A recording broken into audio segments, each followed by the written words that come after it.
Pagsapit ng Disyembre, ang unang iniisip nating lahat ay ang Pasko. Ito ang hinihintay ng karamihan dahil dito sila nakakatanggap ng iba't ibang mga regalo at nakapagsalo-salo kasama ang buong pamilya. Ang Pasko ay napaka-espesyal na okasyon sa Pilipinas. Ito ay nababalot ng saya at tawanan. Ngunit ang bawat isa ba sa atin ay masaya pagsapit ng Pasko?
Good morning, class. Tayo magkakaroon ng Christmas party at bawat estudyante ay may ihahandang pagkain. Kaya magpatulong sa iyong nanay sa pagluluto upang mapadali ito. Paano po pag walang kasamang nanay? Hindi na siguro sa mahal ng nanay. Hindi pa naman pwede ka naman magpatulong sa iyong nanay.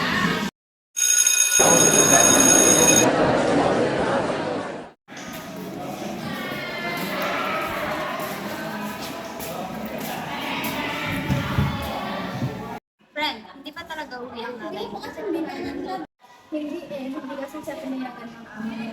talaga ba? Pwede ka naman pumunta sa amin ka naman nagtatapos sa mami at daddy.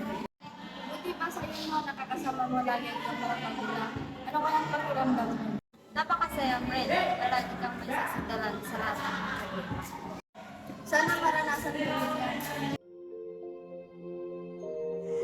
Sabi nila, Pasko ang pinakahihintay natin sa buong taon dahil ito'y napapalibutan ng kasiyahan.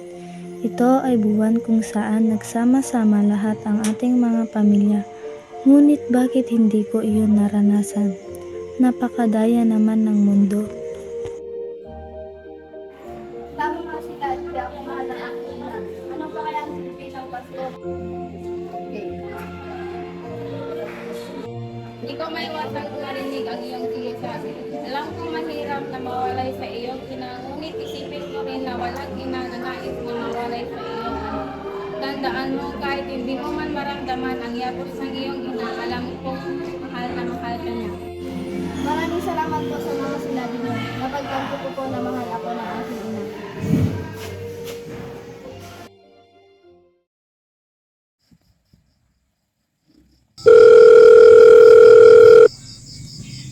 Nay, kamusta po kayo dyan?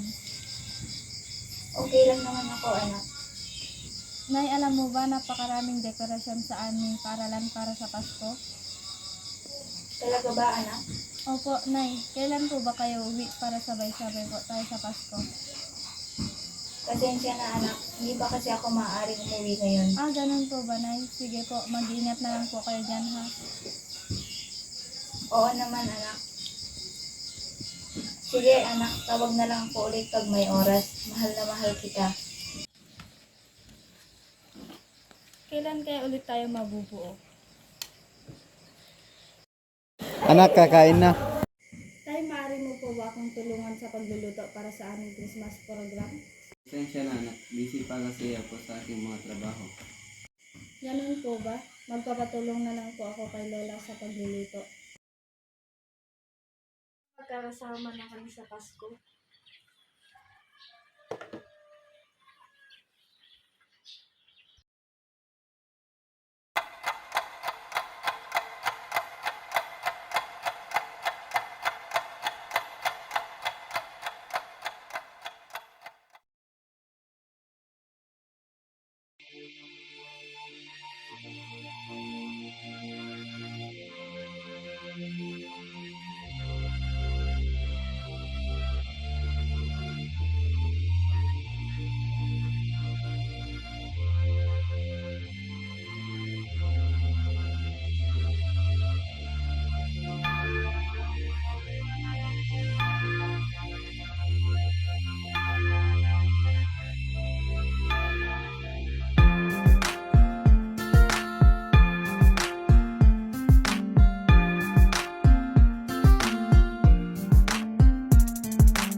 Nay, di ba ang ganda ko po, no?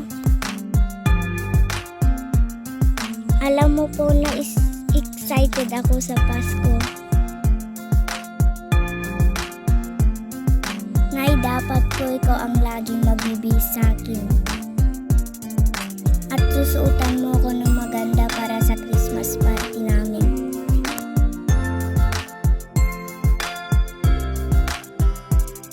Nay, bakit po may Pasko?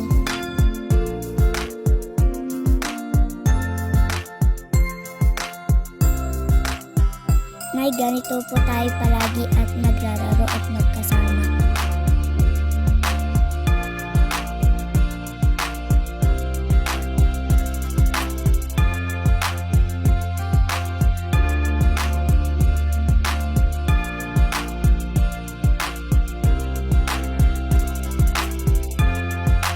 Papa Jesus, sana po ngayong Pasko matupad ko po yung hinihiling ko.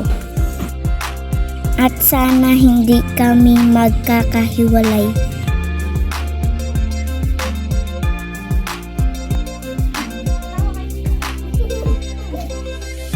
Sana ganito na lang kami lagi.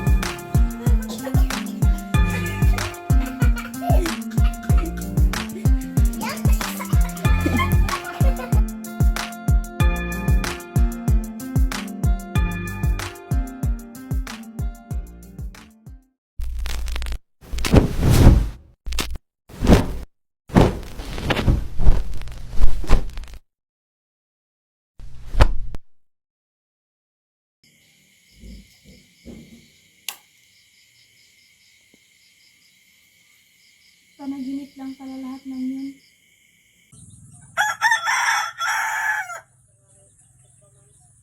December 25 na.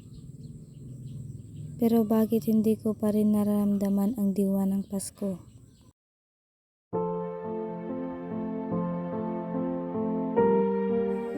Nay, noon tayo lagi ang magkasamang naglalagay ng dekorasyon sa ating tahanan. Halika na anak, magbukas na tayo ng mga regalo. Tay, para sa'yo po. Salamat, anak. Ito rin para sa'yo. Salamat, Tay.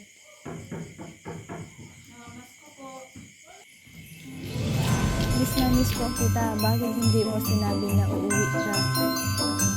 Halina't tayo'y kumain na ng Noche Buena. Napakasaya kung kumpleto tayo ngayon.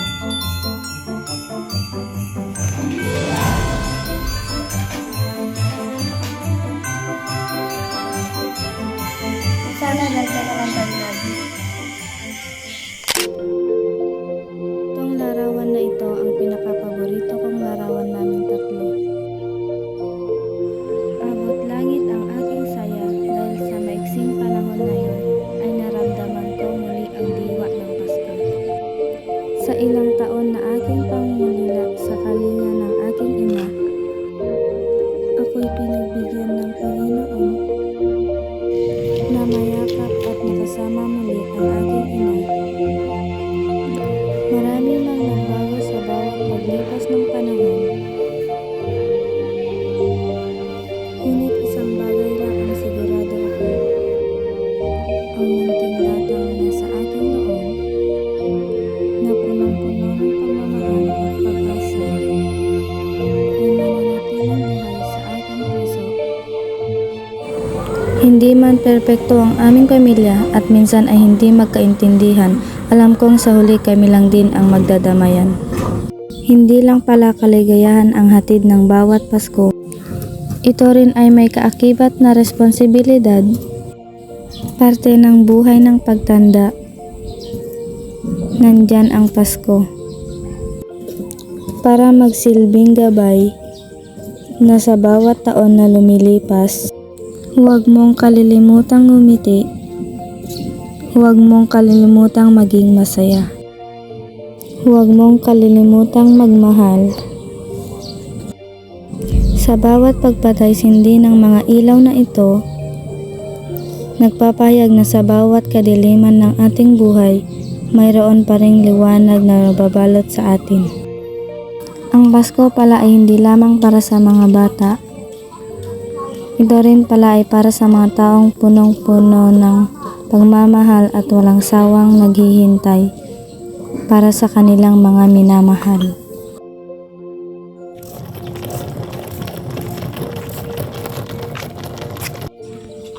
Napakaganda mo pa rin, anak. Siyempre, Nay, mana ako sa'yo. Nay, mag-iingat kayo doon na at huwag na rin pababayaran yung sarili. Oo naman, anak. Kahit mawalay ako sa'yo, matandaan mong mahal na mahal kita.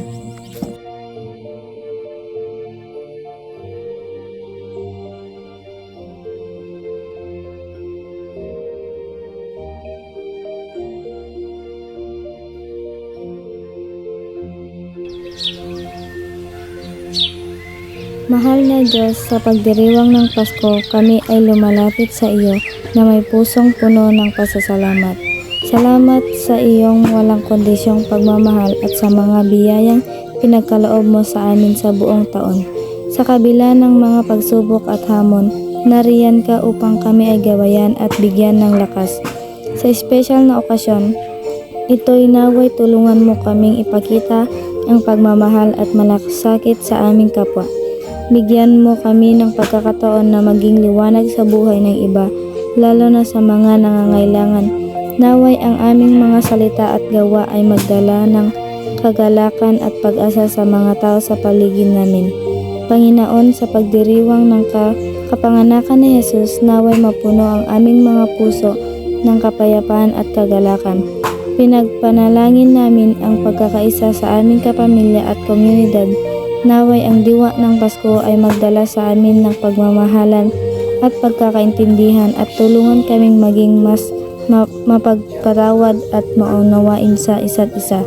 Hinihiling din namin ang iyong patnubay sa mga taong nag-iisa o nalulumbay sa panahong ito. Naway madama nila ang iyong presensya at pagmamahal sa kanilang mga puso. Sa ngalan ni Jesus, ang aming tagapagligtas na nagbigay ng pag-asa at liwanag sa mundo, kami ay nananalangin. Amen.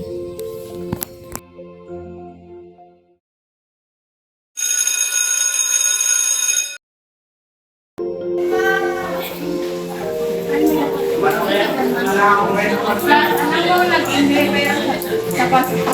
Fire activity, ang pinakagandang regalo na tanggap nyo ngayong December.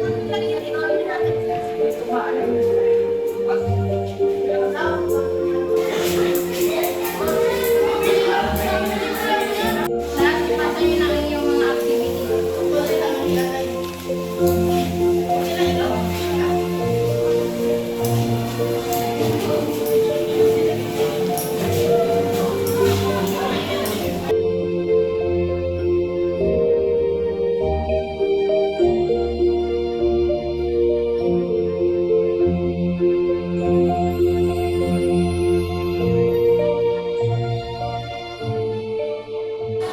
Ang aking pamilya ang pinakamagandang regalo na aking natanggap ngayong Pasko.